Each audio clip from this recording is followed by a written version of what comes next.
Das Abenteuer geht weiter. Wir machen den Seven Tuxer Summits Trail. Folgt uns auf dieser spektakulären Gratwanderung. Leute, das ist irre. Bis an unsere Grenzen. Ach, Scheiße. 6. Das ist so zäh. Man sollte schon wissen, worauf man sich einlässt. Quer durch die Tuxer Alpen.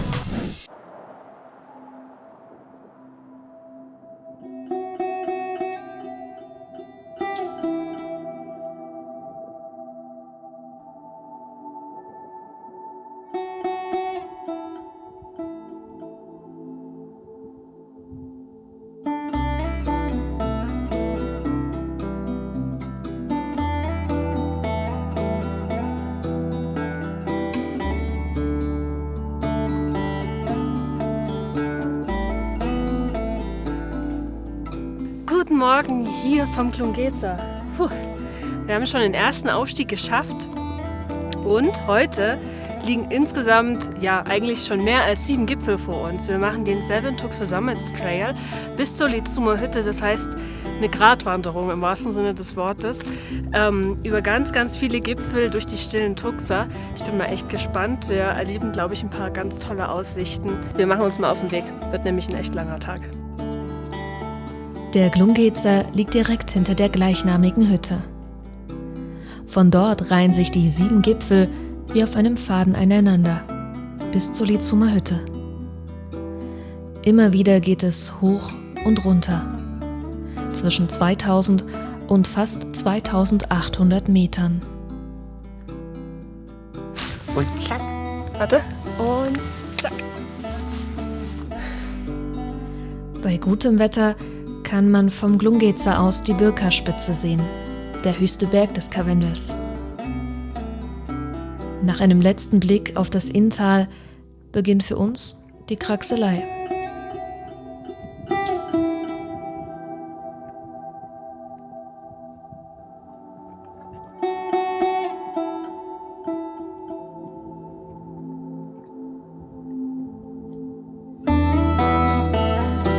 Blockwerk und schmale Pfade wechseln sich ab.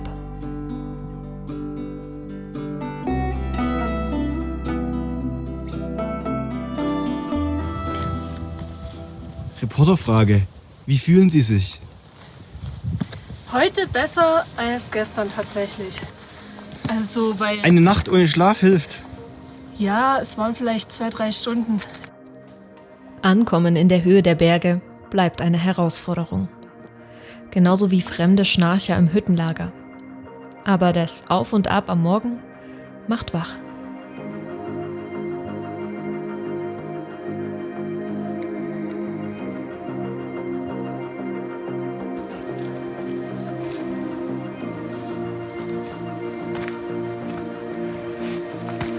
Ja, siehst du nix. Nee, Quatsch. Muss man schon gucken, dass man gut hintritt. Hey, Peng. Peng. Gipfel Nummer 2. Erst? Ja. War ganz schöne Kraxelei jetzt hier hoch auf die Gamsleiner Spitz. Und jetzt geht's weiter. Immer mit dem Blick auf den Tuxer Gletscher. Mega gigantisch, wir haben die ganze Zeit Ausblick.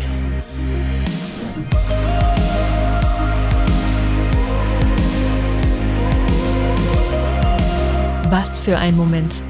Wie Zwerge fühlen wir uns in dieser gigantischen Bergwelt.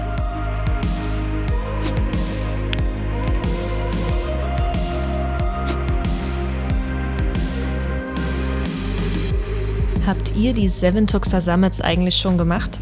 Oder steht das noch auf eurer Liste? Schreibt's mal in die Kommentare.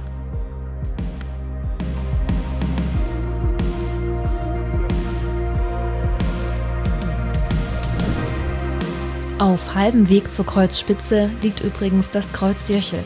Nicht, dass ihr euch zu früh über den nächsten Gipfel freut.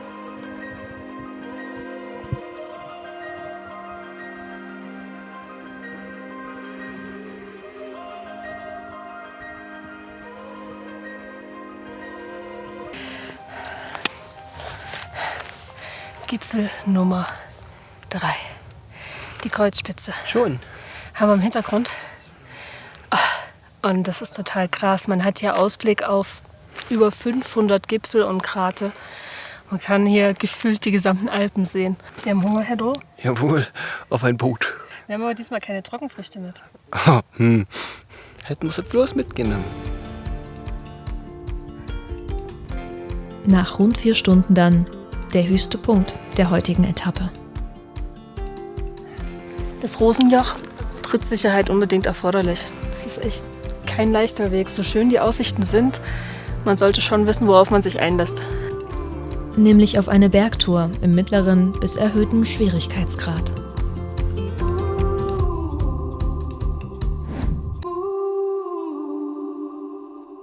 Das ist geil, wenn alle Kameras auf einen gerichtet sind. Top. Ich sag nichts mehr. Nee, geh ruhig. Noch machen wir unsere Späßchen. 4 von 7 Gipfeln sind ja schließlich geschafft. Dabei ahnen wir nicht, wie zäh es später noch werden wird.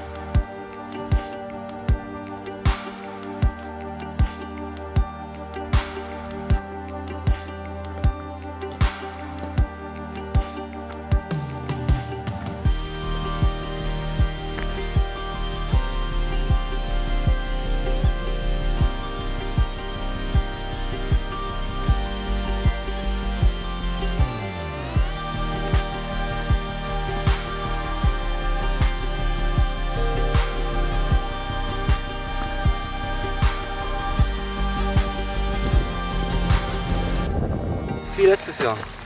Da steht vor einer Stunde 3,5, Stunde später 4. Wirklich. Geschafft, Grünbergspitze. Grüß Gott. Grüß Gott. Berg? Nein. Okay, Nummer 5. Die letzten 2 Folgen. Ich dachte, es sind 6. Es sind 7. Achso, das heißt das 7. Man merkt, wer die Reiseplanung übernommen hat. Wieder mal sind wir deutlich langsamer als angegeben. Klar, das liegt zu einem guten Teil an der Filmerei. Aber auch am Staunen, Gucken Leute, das ist irre. und Suchen. Wo ist die Markierung? Hier ist die Markierung. Uns ist gerade was Witziges aufgefallen. Wenn man wenn man von der Lietzumer Hütte theoretisch kommt, sieht man super gut die Markierungen von hier unten bis ganz oben rauf. Ja, von der Seite. Ein bisschen komplizierter wird es tatsächlich, wenn man von der Glungezer Hütte kommt. Da muss man schon echt manchmal heftig suchen. Es ist schon gut markiert, ne? Man muss halt immer erstmal auf die andere Seite des Felsens gucken, dass man weiß, wo es lang geht.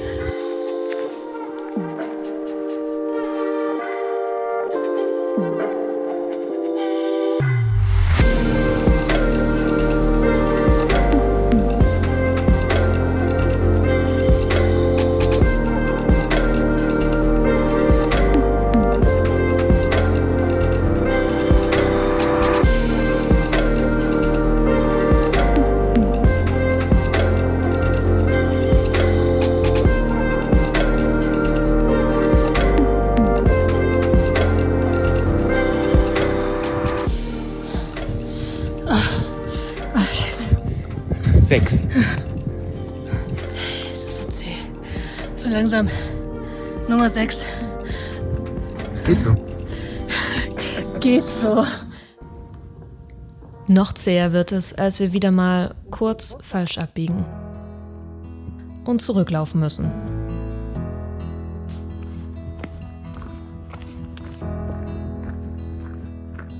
Jetzt geht es fast nur noch bergab und jeder Schritt direkt in unsere Knie. Scheiße. Ja, das ist halt. Was setzt die nieder? Ich setze mich nieder und rutsche runter.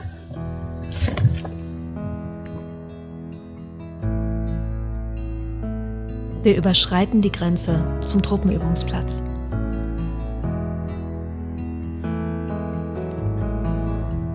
Keine Schießübungen bedeutet, wir haben freie Bahn.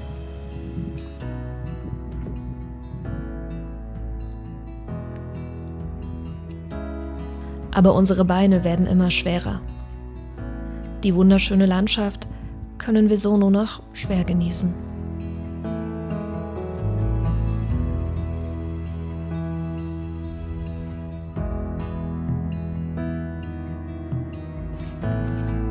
Schier endlose Almenwiesen werden jetzt zu unseren Begleitern.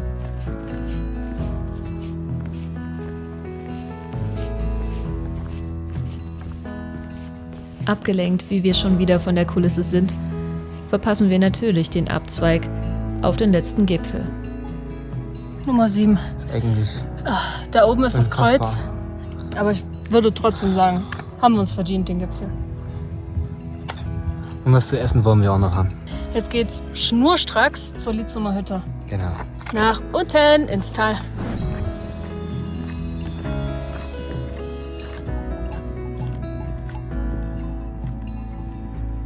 Hinter der letzten Kurve sind endlich das Lager Litzum und unsere Hütte in Sicht.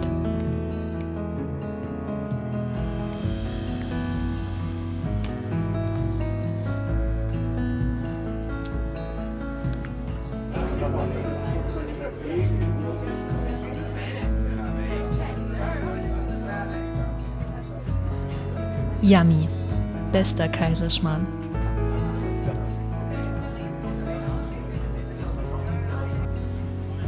Nach unserer Alpenüberquerung im letzten Jahr sind wir schon zum 2. Mal hier. Fühlt sich ein bisschen an wie Heimkommen. Und schon ist auch die Sehnsucht nach der großen Wanderschaft wieder da. Mensch, was für ein Trip heute. Wir haben irgendwie richtig lange gebraucht. Wir haben uns jetzt langsam akklimatisiert und wir durften ein bisschen mit dabei sein, jetzt wie es so quasi für die Hüttenwirte funktioniert. Ne? Also so einen Hüttenbetrieb zu rocken letzten Endes. Morgen werden wir auch noch mal ein bisschen mit Tobias und Lukas, mit den beiden Hüttenwirten der Lietzumer Hütte, drüber sprechen, wie es für sie eigentlich so ist, hier tagtäglich so viele Wanderer zu bewirten. Und ich würde sagen, für heute verabschieden wir uns und hoffen natürlich, dass ihr beim nächsten Mal wieder einschaltet. Also, bye bye!